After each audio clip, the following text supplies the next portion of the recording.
আমরা আগে আয়নীয় যৌগ, আয়নীয় বন্ধন বা আয়নীয় যোজ্যতা এগুলো নিয়ে আলোচনা করেছিলাম। ওই সমস্ত যৌগগুলোর ক্ষেত্রে আমরা দেখেছিলাম কি NaCl এই যৌগটার ক্ষেত্রে আমরা দেখেছিলাম কি Na তার শেষ কক্ষপথ থেকে একটা ইলেকট্রন ত্যাগ করে কি হলো না Na ক্যাটায়ন হয়েছিল এবং ক্লোরিন সেই ইলেকট্রনটা নিয়ে কি হয়েছিল না অ্যানায়নে পরিণত হয়েছিল। যে এদের মধ্যে কি হয়েছিল তড়িৎ স্থির তড়িৎ বলের আকর্ষণের ফলে NaCl যৌগটা গঠন করেছিল। এরকম আরো অনেক উদাহরণ আমরা পেয়েছিলাম, যেমন lithium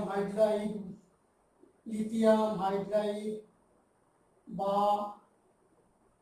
calcium chloride, calcium oxide, MgCl2 এই সমস্ত যৌগগুলোর ক্ষেত্রে কিন্তু আমরা কি দেখেছি না ইলেকট্রনটা দিয়ে দিয়েছে আর একটা পরমাণু মৌলের পরমাণু কি হয়েছে না ইলেকট্রনটা নিয়ে নিয়েছে, দিয়ে তাদের অষ্টক পূর্তি কোনো কোনো জায়গাতে হিলিয়ামের কাছাকাছি যে মৌলগুলো আছে সেগুলোতে দুটো ইলেকট্রন পূর্ণ হয়ে তারা যৌগ গঠন করেছে। এখানে সোডিয়াম একটা ইলেকট্রন দিয়েছিল, দিয়ে তার শেষ কক্ষপথে 8টা ইলেকট্রন তৈরি হয়েছে। আবার ক্লোরিনের শেষ কক্ষপথে 7টা ইলেকট্রন ছিল, সে একটা ইলেকট্রন নিয়ে 8টা ইলেকট্রন হয়েছে অ্যানায়নে পরিণত হয়েছে, একটি সোডিয়াম ক্লোরাইডটা যৌগটা গঠন করছিল। এইখানে এই সমস্ত জায়গাতে এই সমস্ত যৌগগুলোর ক্ষেত্রে কি হয়েছিল না তো ইলেকট্রন দিয়ে এবং ইলেকট্রন নিয়ে ইলেকট্রন দেওয়া নেওয়া করে এরা যৌগটা গঠন করেছিল। আমরা একটু অন্য ধরনের অন্য অণু নিয়ে একটু আলোচনা করি।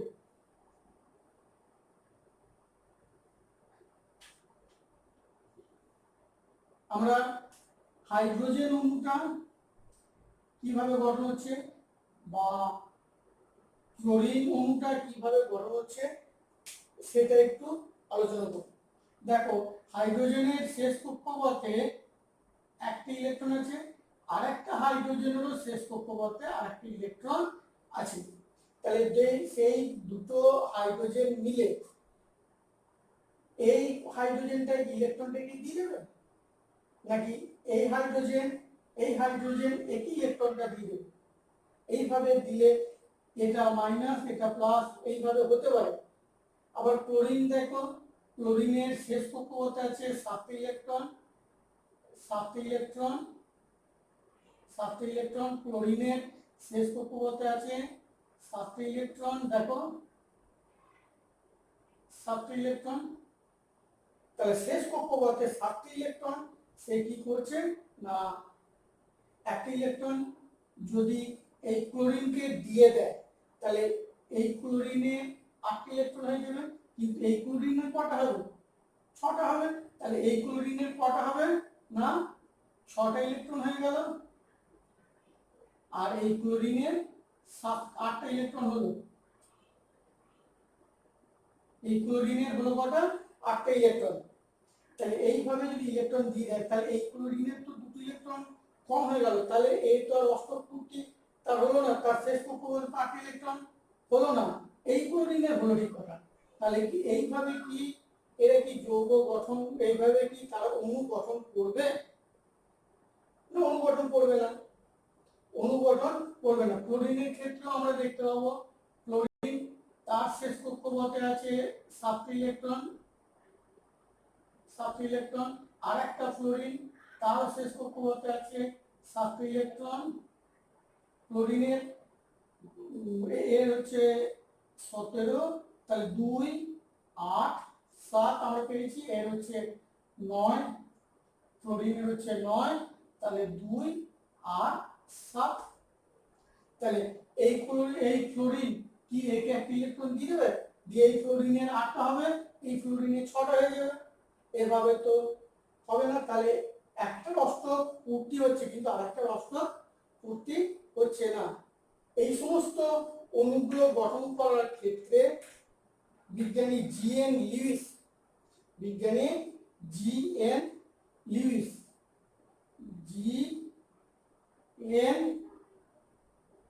লিউইস 1916 সালে একটা অন্যরকম ধারণা দিয়েছিলেন। যে ধারণাটা একটুখানি আমরা আলোচনা করি। এইখানে দেখো ক্লোরিনের ক্ষেত্রে আমরা দেখি, তারপর আমরা অন্য দিকে যাবো। ক্লোরিনের ক্ষেত্রে দেখি কিরকম ধারণাটা দিয়েছিলেন। না, এরকম ধারণাটা দিয়েছিলেন, এই একটা ক্লোরিন সে একটা ইলেকট্রন দিল, এই একটা ক্লোরিন সে একটা ইলেকট্রন দিল। তাহলে এই ক্লোরিন একটা ইলেকট্রন দিল, এই ক্লোরিনও একটা ইলেকট্রন দিল, দিয়ে কি হলো না এই দুটো ক্লোরিনের জোড় গঠন করা হলো। আর একটা ক্লোরিন 1 2 3 4 5 6 1 2 3 4 5 6 এই একটা 7টা এবং এর 7টা। এরপরে দেখো দুটো ক্লোরিনের ক্ষেত্রে কিন্তু এই যে জোড়টা তৈরি হলো, এই দুটো ইলেকট্রন নিয়ে এই যে জোড়টা তৈরি হলো সেটা কি করছে, এই ক্লোরিন এবং এই ক্লোরিন সমানভাবে ব্যবহার করছে। তখন যে কি হবে না এই ক্লোরিনের 8টা ইলেকট্রন, এই দুটো নিয়ে এই 6টা নিয়ে 8টা ইলেকট্রন, এই ক্লোরিনেরও এই 6টা এবং এই দুটো নিয়ে 8টা ইলেকট্রন, তাদের অষ্টক মুক্তি হয়ে যাচ্ছে। ক্লোরিনের ক্ষেত্রেও যেটা হবে না এ একটা ইলেকট্রন দেবে এবং এ একটা ইলেকট্রন দেবে, দিয়ে কি হবে না ক্লোরিনেরও ওইরকম একটা জোড় গঠন করবে। ক্লোরিন 1 2 3 4 5 6 1 2 3 4 5 6 এরকম একটা জোড় গঠন করবে। তাহলে ক্লোরিনের শেষ কক্ষপথে 8টা ইলেকট্রন এবং এই ক্লোরিনের শেষ কক্ষপথে 8টা ইলেকট্রন পেয়ে যাবে। এইভাবে তারা কি করছে না ক্লোরিন অণুটা তৈরি করছে F2, আর এখানে তো আমাদের কি হচ্ছে না Cl2 ক্লোরিন অণুটা তৈরি হচ্ছে। হাইড্রোজেনের ক্ষেত্রে হাইড্রোজেনের একটি ইলেকট্রন আর এই হাইড্রোজেনের একটি ইলেকট্রন দুটো মিলে একটা জোড় তৈরি করছে, দিয়ে হাইড্রোজেন অণুটা তৈরি করছে। এখান থেকে আমরা বুঝতে পারছি কি যে সবসময় ইলেকট্রন দেওয়া নেওয়া করেই যে যৌগ গঠন বা অণু গঠন হবে সেটা কিন্তু নয়। এইভাবে ইলেকট্রন জোড় গঠন করে দুটো পরমাণু বা তার থেকে বেশি পরমাণু যে জোড়গুলো দিচ্ছে, যে ইলেকট্রনগুলো দিচ্ছে সমভাবে দিচ্ছে এবং সমভাবে ব্যবহার করছে। এইভাবে যে অণুটা গঠন হচ্ছে, এই অণু গঠন করার ক্ষমতাটাকে বলছি আমরা সমযোজ্যতা। এইভাবে অণু গঠন করার ক্ষমতাটাকে আমরা বলছি সমযোজ্যতা। ঠিক আছে, এইভাবে ইলেকট্রন দেওয়া নেওয়া করে জোড় গঠন করছে, জোড় গঠনের মাধ্যমে এরা কিন্তু একটা করে অণু গঠন করছে। এইভাবে অণু গঠন করার ক্ষমতাটাকে বলছি আমরা সমযোজ্যতা। এই যৌগ বা এই অণুগুলোকে বলছি সমযোজী অণু বা সমযোজী যৌগ যদি যৌগের ক্ষেত্রে হয়। আবার এই যে বন্ধনটা তৈরি হলো ক্লোরিন আর ক্লোরিন, এই যে বন্ধনটা তৈরি হলো এদের মধ্যে যে বন্ধনটা তৈরি হলো এই বন্ধনটাকে বলছি আমরা সমযোজী বন্ধন। এরপরে আমরা সমযোজ্যতার সংজ্ঞাটা দেখে নিই, তার সঙ্গে বাকিগুলো একটু আলোচনা। আমরা ওই উদাহরণগুলো থেকে একটা ধারণা আমরা পেলাম, সমযোজ্যতার ধারণা পেলাম, সেটা সংজ্ঞাটা আমরা একটুখানি দেখে নিই। দেখো, নিকটতম নিষ্ক্রিয় গ্যাসের পরমাণুর মতো ইলেকট্রন বিন্যাস লাভের জন্য যখন দুটো পরমাণু এক বা একাধিক ইলেকট্রন জোড় সমভাবে ব্যবহার করে এবং সবচেয়ে বাইরের কক্ষে 8টা ইলেকট্রন, হাইড্রোজেনের ক্ষেত্রে আমরা পেয়েছিলাম কি দুটি, এই ইলেকট্রন সংখ্যা পূর্ণ করে এবং অণু গঠন করে, তখন এই যোজ্যতাকে বলবো, এই অণু গঠন করার ক্ষমতাকে বলবো আমরা কি সমযোজ্যতা। তাহলে সমযোজ্যতার ক্ষেত্রে আমরা দেখলাম কি না এক বা একাধিক ইলেকট্রন জোড় গঠন হচ্ছে। আমরা যদিও যে উদাহরণগুলো দেখেছি সবকটাতেই একটা করে জোড় তৈরি হয়েছে। আমরা আরো দেখবো তখন একের বেশি জোড় গঠন হবে।